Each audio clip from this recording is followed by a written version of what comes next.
Hello dear students, welcome back to my channel physics SPC. Wave optics का एक question. In YDSE Young double slit experiment find the missing wavelength in front of one of the slits. Important line ये है कि in front of one of the slit. समझें solution. एक पहले screen बना लें स्लिट वाली। ये हमने एक स्लिट स्क्रीन बना ली ऐसे।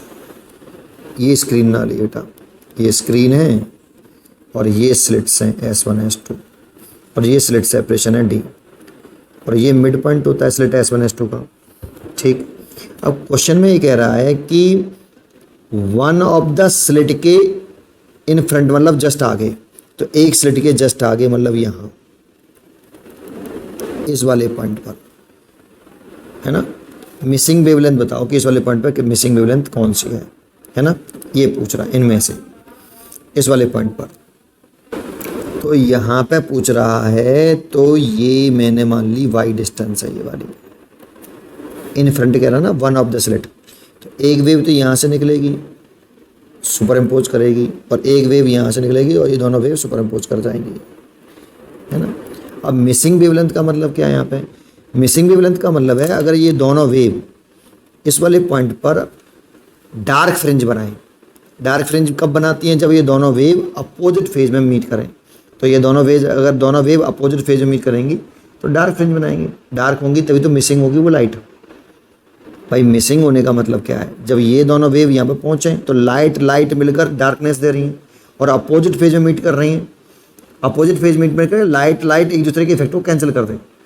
ये लाइट और ये लाइट एक दूसरे के इफेक्ट को कैंसिल कर दे, तभी तो यहाँ पर लाइट पहुँचेगी ही नहीं, तभी तो अंधेरा होगा।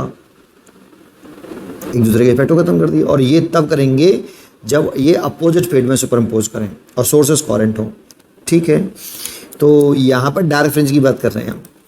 अब आगे की कहानी क्या है? तो देखो इसका जो इन दोनों वेव के बीच में जो पाथ डिफरेंस होगा, ये पाथ डिफरेंस, ये वाला जो है पाथ डिफरेंस है डेल्टा एक्स। और सारे अजम्पशन हमें यहाँ पे मान के चलते हैं। पहला अजम्पशन होता है कि ये जो कैपिटल D है जब ना बोले तो ये मान लेते हैं स्मॉल d से बड़ा है। ये फर्स्ट अजम्पशन होता है। ये सेकंड अजम्पशन होता है कि लैम्डा बहुत छोटा है स्मॉल d से। और जब ये होता है तो थीटा भी हम छोटा मान लेते हैं, थीटा स्मॉल, वेरी स्मॉल। ये सब अजम्पशन वैलिड है। ये पहला अजम्पशन, ये दूसरा अजम्पशन, है ना। दो अजम्पशन होते हैं, एक रियल केस होता है। ठीक है, इस वाले केस में ये पाथ डिफरेंस जो आता है ये YD अपॉन कैपिटल D आता है। आपको अगर नहीं आता तो भी लास्ट में बताऊंगा ये कैसे आया। पहले क्वेश्चन सॉल्व करते हैं। ये पाथ डिफरेंस आया। अब देखो y की वैल्यू कितनी है, जस्ट सामने है ना ये, तो y की वैल्यू है, या अगर ये D है तो ये मिड पॉइंट है ना, तो ये D/2 होगा बेटा। तो ये D/2 होगा तो ये भी D/2 होगा, क्योंकि इस क्वेश्चन में बोला है कि in front of one of the slit ऐसे। तो y की वैल्यू कितनी पुट कर दो? डेल्टा x बराबर D/2 पुट करूँगा तो D² अपॉन 2D हो जाएगा 1। अगर इस जगह पर अगर मिसिंग वेवलेंथ निकालनी है तो यहाँ पर डार्क फ्रिंज बननी चाहिए। और डार्क फ्रिंज बनने के लिए जो पाथ डिफरेंस होता है ये होता है 2n-1 डार्क फ्रिंज के लिए, λ/2 ये होता है। और n की वैल्यू हम 1 से शुरू करते हैं, 1 2 3 4 5, 0 से शुरू नहीं करते। तो डेल्टा x कितना आएगा? देखो n/1 रखेंगे तो 1 रखने पर ये λ/2 आएगा। 2 रखेंगे तो 3 λ/2 आएगा। 3 रखेंगे तो 5 λ/2 etc, है ना। ये पाथ डिफरेंस है डार्क फ्रिंज के लिए। अच्छा, बहुत से बच्चे +1 लेके चलते हैं, 2n+1 λ/2। अगर आप 2n+1 λ/2 लेके चल रहे हो पाथ डिफरेंस, ये भी ठीक है। इसमें n की वैल्यू 0 से शुरू करते हैं। अब n 0 रखो तो ये पहला यही आएगा, 1 रखोगे तो ये आएगा, 2 रखोगे तो ये आएगा। तो पाथ डिफरेंस ये होते हैं, ये पक्का है। मैं ये लेके चलता हूँ, आपको ये करना है तो 0 से शुरू करना बस। तो देखो यहाँ पाथ डिफरेंस अगर मैं पहला वाला रख दूँ फर्स्ट, λ/2, क्योंकि एक बार मिसिंग यहाँ पे होगी वेवलेंथ, है ना। इतनी वेवलेंथ पाथ डिफरेंस पर λ/2 D² अपॉन 2D, और ये काट दिया तो यहाँ से लैम्डा बराबर आ गया D² अपॉन D। एक तो मिसिंग वेवलेंथ ये होगी, है ना, और एक हो गई दूसरी, अगर लेमडा की value path difference 3 lambda by 2 रखा जाए, 3 लेमडा बाई 2, तो डी स्क्वायर अपॉन 2d यहाँ रखा है, तो 2 से फिर 2 कट गया और वेवलेंथ निकालें, तो डी स्क्वायर अपॉन 3d, एक वेवलेंथ ये मिसिंग होगी।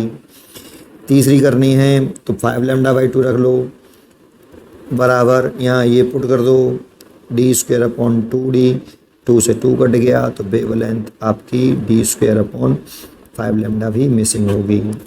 ये सारी मिसिंग वेवलेंथ निकाली क्योंकि डार्क फ्रिंज वाली कंडीशन में निकाला ना, तो डी स्क्वायर अपॉन डी आ रहा है एक तो ये तो है नहीं है, डी स्क्वायर अपॉन डी तो नहीं, 2d है नीचे, तो ये वाला तो नहीं है। लेमडा रहा डी स्क्वायर अपॉन 3d आ रहा है, तो देखो ये वाला चॉइस सही हो गई, D square upon 3d। 4d आएगा नहीं, 5 आएगा, 7 आएगा, है ना, तो इसमें से कोई चॉइस नहीं है, सी चॉइस इज करेक्ट। अब बात आती है कि ये पार्ट डिफरेंस सर निकाला कैसे, आपने जैसे बताया वो मेरे को बता दो ज़रा समझो। जब हम ये पहला अजम्पशन मानते हैं ना, डी बहुत बड़ा है एज़ कम्पेयर टू डी से, बहुत बड़ा है, तो जानते हो जब ये बहुत बड़ा होता है तो ये जो रेज होती हैं, जैसे पी पॉइंट पर, ये पी पॉइंट मान लेते हैं, ये पी पॉइंट पर लगभग पैरेलल पहुंचेंगी बेटा, ये पैरेलल है, ऐसे पैरेलल मान लेते हैं। अरे यार मेरे एक सेकंड समझाता हूँ। जब बेटा अगर डी बहुत छोटा हो, मिलीमीटर से भी छोटा, मिलीमीटर होता है बहुत मिलीमीटर में होता है, और ये मीटर में होता है काफ़ी बड़ा, तो सोचो यहाँ से अगर पी पॉइंट पर ये सुपरइम्पोज करती है तो यहाँ से एक वेव निकली ऐसे ही, यहाँ से भी एक वेव निकली, तो ये वेरी क्लोज होने की वजह से अप्रॉक्सीमेट पैरेलल होंगी। तो जितनी भी रेज यहाँ पर पी पॉइंट में पहुँचेंगी सारी आपस में पैरेलल होंगी।